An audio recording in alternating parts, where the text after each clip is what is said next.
Chapter 2. Mr. Fox.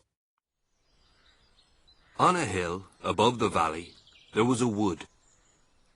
In the wood there was a huge tree. Under the tree there was a hole.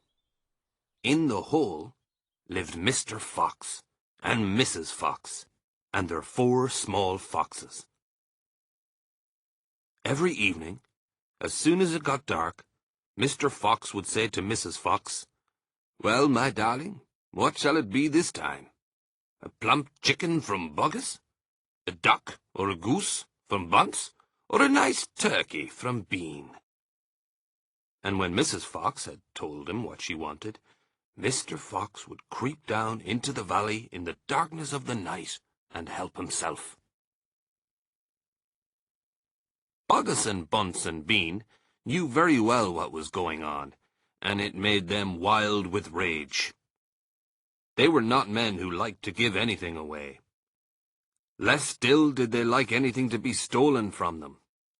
So every night each of them would take his shotgun and hide in a dark place somewhere on his own farm, hoping to catch the robber.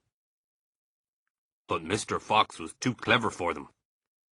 He always approached a farm with the wind blowing in his face, and this meant that if any man were lurking in the shadows ahead, the wind would carry the smell of that man to Mr. Fox's nose from far away.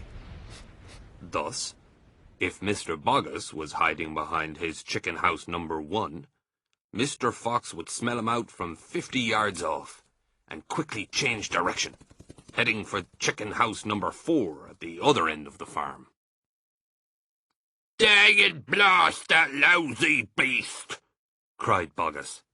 "I'd like to rip his guts out," said Bunce.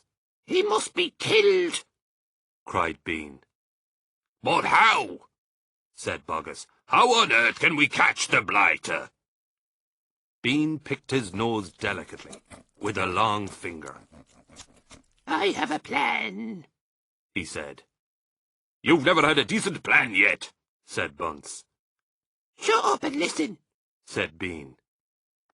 "Tomorrow night we will all hide just outside the hole where the fox lives.